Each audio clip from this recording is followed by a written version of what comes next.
Magandang araw kaibigan. Welcome ulit sa Pinoy Recaps. Ang pelikulang ibabahagi ko ngayon ay ang Chinese crime thriller movie na No More Bets na ipinalabas noong 2023. Siya si Pan Sheng, isang eksperto sa computer programming.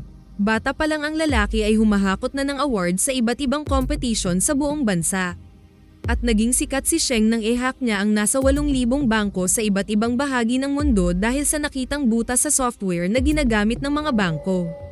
Pero liban pa man sa abilidad at talino ng binata, naging biktima din pala ito ng online scam. Nag-umpisa ang lahat nang hindi ito na-promote sa pinagtatrabahuan. Nag-e-expect si Sheng ng promotion pero hindi binigay sa kanya kaya nagdesisyon itong tanggapin ang offer na trabaho sa Singapore. Pinakita pa nito sa kanyang matalik na kaibigan na sigaw ang opisina ng lilipatan at ang condo unit kung saan siya titira. Nag-alangan ito sa bilis ng desisyon niya pero buo na ang kanyang loob namang ibang bayan. Ang hindi alam ni Sheng, isang malaking sindikato pala ang napasukan niyang kumpanya. Habang nasa eroplano, nakilala ng binata si Jun Kai ang liaison officer umano ng Firefly, ang bago niyang employer. Nakilala din niya ang ibang mga bagong recruit. At dahil umano 10 oras ang stopover nila, mamamasyal raw muna sila. Kaya pagdating nila sa airport, kinuha na ni Jun Kai ang kanilang mga passport. Wala silang kamalay-malay na tapos na ang maliligaya nilang araw. Dinala sila ni Jun Kai sa palengke kung saan nakaabang na pala ang mga tauhan ng sindikato. Nagpaiwan si Sheng dahil kausap niya ang kanyang ina ngunit mukhang hindi natuwa ang lalaki sa ginawa niya.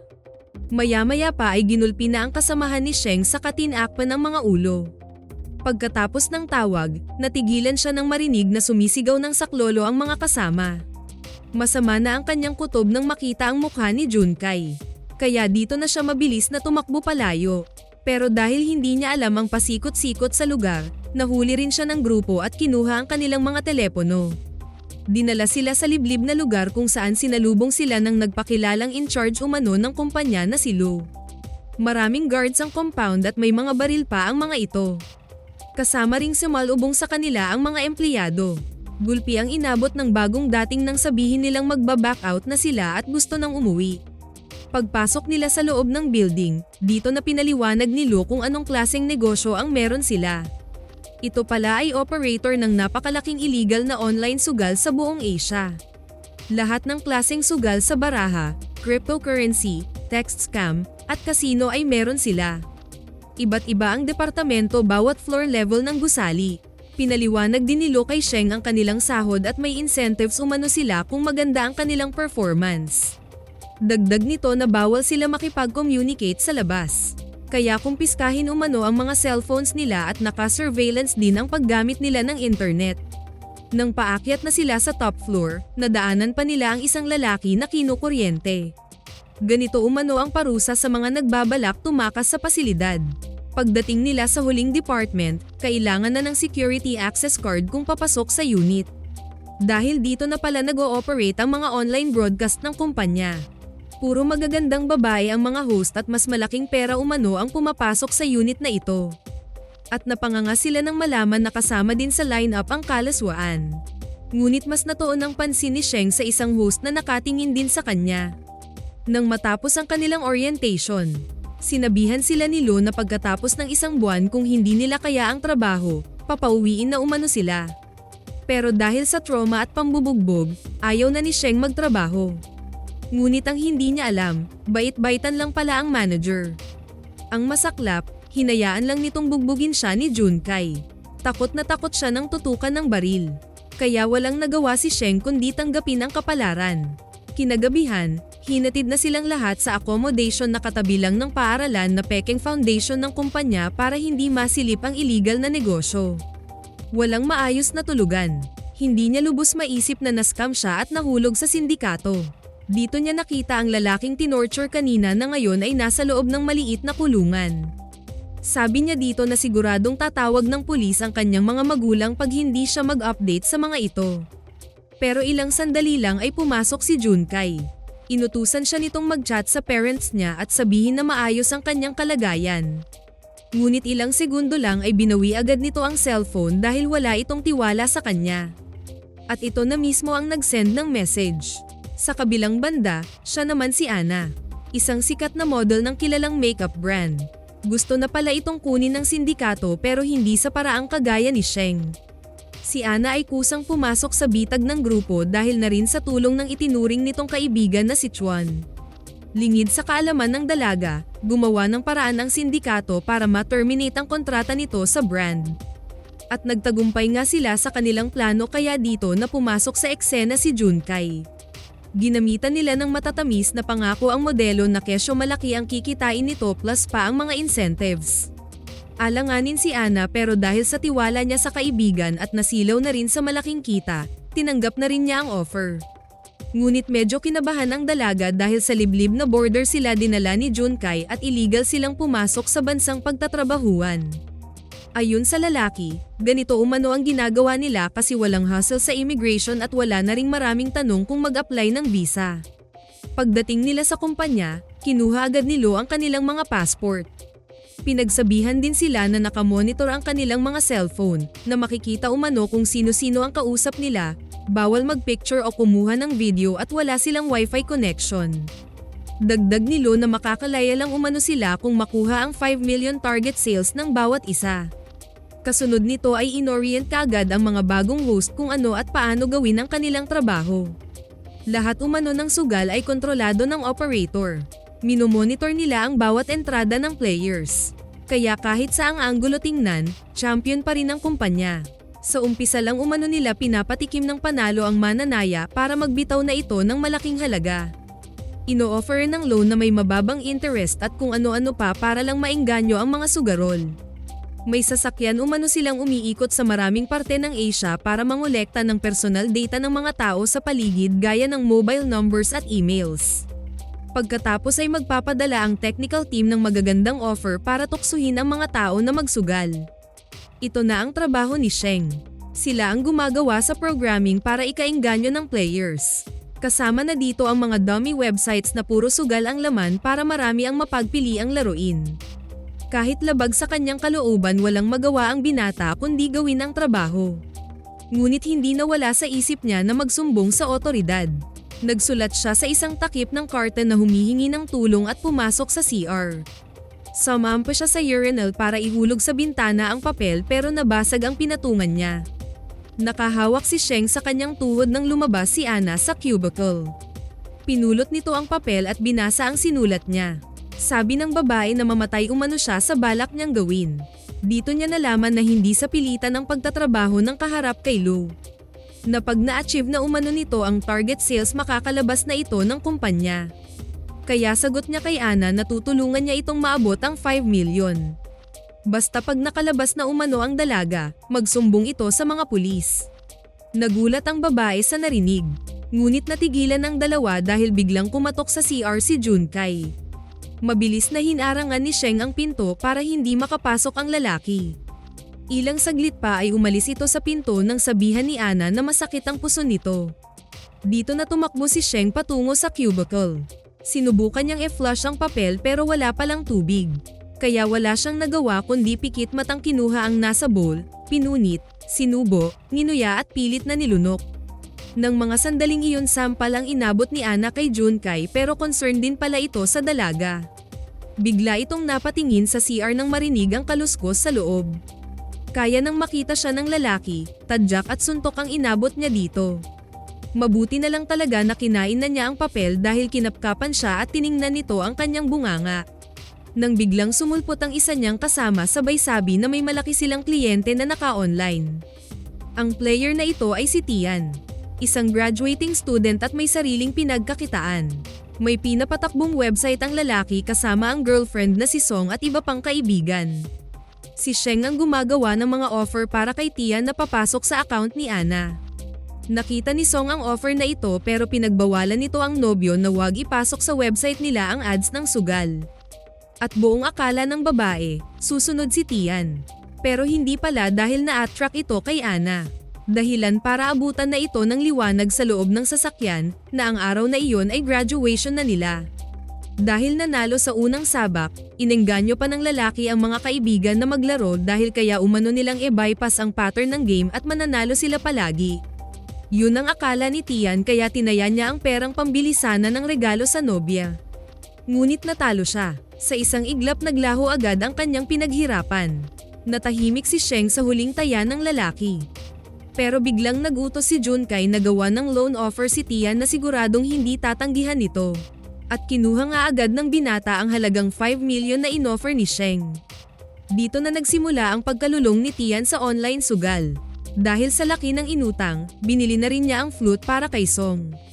Maya-maya pa ay nakatanggap siya ng chat galing sa account ni Ana na nagsasabing siguradong mananalo, yun nga lang lobat na ang kanyang cellphone. Kaya sabi ng nobya na gamitin umano niya ang telepono nito pero mas pinili niyang maghanap ng power bank sa buong library na pinagtataka ng babae. At nanalo nga naman siya sa oras na iyon. Lumipas ang mga buwan, patuloy pa rin ang pagsusugal ni Tian. Hindi na siya nakafocus sa kanyang trabaho. Nandyan na yung nag-cash advance siya sa boss niya, umutang sa kanyang ina na mag-uumpisa umano sila ng negosyo ng mga kaibigan, nagbenta ng mamahaling sapatos at ng engganyo ng ibang tao para magkaroon siya ng bonus. Dahil dito, nangunguna na ang account ni Ana sa lahat ng lab host. Ang lahat ng ito ay sa tulong ni Sheng. At dahil nga dito sa sugal, puno na ng utang si Tian. Kaya gulat na gulat ang mga magulang ng lalaki nang dumating sa bahay nila ang loan shark para maningil. Nanlumo si Song dahil malala na pala ang pagkalulong ng nobyo sa online casino. Dito na dumating sa punto na sapilitang nagbenta ng dugo ang binata para pambayad utang. Kaya walang nagawa ang ama nito kundi bayaran ng mga utang ng anak. Ngunit imbis na matuwa, galit pa ito nang kumpiskahin ng tatay nito ang kanyang cellphone. Pero hindi pa rin tumigil si Tian. Sinanla na rin ito ang sasakyan para pangtaya sa kanyang bisyo. At ng mga oras na yun, nakita na rin ng kanyang ina ang sangkatutak na credit card sa drawer niya. Nang sumunod na araw, sinundan ni Song ang nobyo sa isang bar dahil sa broadcast ng football game. Alam ng dalaga na connected pa rin ito sa online sugal. At dahil wala ang cellphone ni Tian, inutusan niya ang nobya na tumaya para sa kanya. Ginawa naman ito ng dalaga. Intense ang laro kaya ganun na lang ang saya ni Tian nang manalo ang team na tinayaan niya. Yun nga lang, kinancel pala ni Song ang bet bago magumpisa ang game. Parang binuhusan ng malamig na tubig ang binata. Sabi ng nobya na hindi nito tinuloy ang taya para umano pang tubos sa kanyang sasakyan. Galit na galit siya kay Song kaya malakas niya itong itinulak. Nang bumagsak ang dalaga, dito na siya nahimasmasan sa ginawa. Mukhang hindi na talaga makontrol ni Tian ang addiction. Dahil pati ang perang nila ng lola niya para umano sa kasal nila ni Song ay gagamitin na rin niya sa sugal. Hindi na rin niya mapigilan ang sarili na nakawin ng mamahaling alahas ng matanda na nakita niya sa drawer nito. Ngunit bago siya umalis sa building, napaiyak din siya at nangako na kailangan niyang manalo. Dahil nakonsensya siya sa effort ng kanyang lola kahit bulag na ito, nag-ipon ito para sa kinabukasan niya. Na siya umano ang paborito nitong apo. Sa kabilang banda, nagsumbong na rin sa pulis si Song tungkol sa sitwasyon ni Tian. Dito niya nakumpirma na sigurado umanong biktima ang lalaki sa online fraud. Kaya gagawan umano ito ng masusing investigasyon. Ilang araw pa ang lumipas, hindi na pinapalabas ng bahay si Tian. Ngunit aburido na ang lalaki kaya pinilit nito ang sariling ina na ibigay ang cellphone nito na nakatago sa vault. Ayaw sanang ibigay ng nanay nito ang PIN pero dahil nagbantang magpakamatay ang anak. Wala na rin itong nagawa kundi ang umiyak. Nang mabuksan ni Tian ang safe, kinuha agad niya ang pera at kanyang cellphone. Pero mas nasilaw siya sa titulo ng kanilang bahay at condo unit. Sinanla niya agad ito na walang pahintulot sa mga magulang. At nang makuha na ang pera, nag-chat siya sa account ni Ana. Ngunit wala talaga siyang kaalam-alam na nilalaro lang pala siya ng sindikato. Dahil nagre-reply naman si Ana sa chat at nakausap din niya kaya buo ang tiwala niya sa host. Dito na niya tinaya lahat ang $8 million. Kampante pa niyang pinakita sa kaibigan na malaki ang kikitain niya sa investment. Samantala ng mga sandaling iyon, pinaghahanap na siya ng mga magulang at ng nobya. At dahil malaking halaga ang gumalaw sa bangko, na-alarm agad ang mga pulis na posibleng online fraud ang transaction. Lingid sa kaalaman ng mga otoridad, nagkukumahog na ang mga tauhan ni Lu para physical na ma-withdraw sa iba't ibang bangko ang perang pumasok sa account nito. Kailangan nilang makuha ang lahat ng pera sa loob lamang ng 10 minuto bago pa ito ma-detect at ma-freeze ng bangko. Paglipas ng 5 minuto, limis na ang laman ng account kaya nag-utos na si Lu na i-block na si Tian. Tumigil na ang mundo ng binata. Maya-maya pa ay dumating na sa unit niya ang mga magulang at si Song. Dito na mental block si Tian. Napaiyak siya sa mga desisyon niya lalong-lalo na sa ginawa niya sa kanyang lola. Habang binubuksan ng kaibigan ng pinto, umatras siya patungo sa terrace. Nawala na siya sa kanyang sarili. Kaya nang bumukas ang pinto, saktong nakita pa ni Song ang pagtalon ng nobyo. Na-shock silang lahat sa nangyari. Habang umiiyak ang pamilya ni Tian sa nangyari sa binata, nag-celebrate naman ang mga scammer sa malaking perang nakuha ng araw na iyon. Masaya ang lahat liban kay Sheng. Pinarangalan pa silang dalawa ni Ana dahil malaki umano ang ambag nila sa tagumpay na ito. Ilang saglit pa ang lumipas ay pinatawag si Ana ni Lo. Hindi na nagpaligoy-ligoy ang amo, gusto umano nitong pakasalan ang dalaga. Dito na natahimik ang babae. Dagdag nito na kailangan umano niyang magpasok ng 20 million target sales. Saka ito nagpahiwatig na gusto nitong makipagtalik, pero naudlot ang kanilang pag-uusap nang kumatok si Sheng sa opisina ng manager. Nailigtas ng binata si Ana sa kapahamakan. Gumawa pala si Sheng ng software na mapabilis ang kanilang panloloko sa mga tao. Na hindi na kailangan ng maraming empleyado nang sa gayon mabawasan pa ang operation cost ng kumpanya. Kaya nagsuggest siyang pauwiin na ang karamihan sa mga kasama. Mukhang nagustuhan naman ni Lo ang proposal niya kaya humiling siya sa amo na kung pwede makuha ang kanyang laptop. Makapag-reply sa messages at lumipat sa mas maayos na dormitoryo. Pinagbigyan naman agad ng manager ang mga kahilingan niya. Pagpasok niya sa bagong kwarto, may nakita siyang ballpen kaya dito niya naisip na sulatan ng SOS at emergency number ng consulate ang perang nakuha sa celebration nila kagabi. Kasunod nito ay pinasyal sila ni Junkai para umano may mga larawan sila na ipadala sa mga pamilya. Na kunwaring masaya sila sa kanilang tinatrabahuan. Pero binalaan silang huwag makipag-usap sa ibang tao. Habang nasa bus, sekretong inabot ni Sheng kay Ana ang $20 na pera. Nang kumain na sila sa restaurant, lumapit si Ana sa counter para magbayad. Inabot niya ang pera sabay sabing tawagan ang number pero hindi naintindihan ng kaharap ang gusto niyang mangyari. Sagot nitong hindi sila tumatanggap ng dollar. Natakot si Ana nang lumingon si Junkai kaya nagmadali siyang bumalik ngunit nabangga siya sa customer na may bitbit na kape. Paalis na sana sila nang tawagin sila ng waitress dahil sa dollar. Mabilis itong kinuha ni Sheng bago pa sila mahuli ni Junkai. Ang perang ito ay napunta sa isang kasama ni Sheng na pinapauwi na ng kumpanya. Sekreto niyang inabot dito ang $20. Nagpasalamat ito sa kanya at masaya na rin dahil sa wakas makikita na umano nito ang pamilya. Ang hindi nila alam, ang perang ito pala ang magpapahamak sa kanila. Dahil habang papunta na ng borders ang mga uuwi, hindi sinadyang makuha ni Junkai ang pera ng kapkapan ng bulsa ng mga kasama para pambili ng sigarilyo. Ngunit hindi ito tinanggap ng cashier dahil may sulat umano ang dollar. Kinagabihan, tinipon ni Lo sa restricted area ang lahat ng empleyado. May nagplano umanong magsumbong sa consulate. Panarinig ni Lo nang tawagan nito ang emergency number. Maya-maya pa ay nagtanong na ito kung sino ang nagsulat ng number sa pera. Dahil ayaw ni Sheng na madamay pa ang mga kasama, buong tapang niyang inamin na siya ang salarin. Pero napatanga siya nang marinig si Ana. Kahit sinabi niyang siya ang may kasalanan. Pareho silang pinarusahan ni Lo. Pinabunot ng amo ang mga kuko ng dalaga samantalang inutusan naman ang kasama niya na baliin ang buto niya sa binti. At nilagyan naman ng pako ang ulo ng kanyang kasamahan na nahulihan sa pera. Kasunod nito ay hinatid na sa dormitoryo ang mga babae, kasama si Ana. Nang makakita ng pagkakataon, tumalon siya sa bus at mabilis na tumakbo sa isang imbakan ng mga kahoy. Hindi na nagpatuloy ang driver sa pagsunod sa kanya kaya tuluyan na siyang nakatakas. Paika-ika siyang pumasok sa police station para magsumbong na marami silang biktima ng human trafficking. Ngunit nang makita niya ang token sa keychain ng pulis, napaatras siya. Kasabwat pala ang mga ito sa illegal na negosyo ni Lo. At hindi nagtagal, sinundo na nga siya ni Junkai sa estasyon. Dinala siya nito sa port. Nagvideo lang ang lalaki habang pinasok sa sako si Ana. Nilagyan pa nila ng mga bato pagkatapos ay tinapon sa dagat.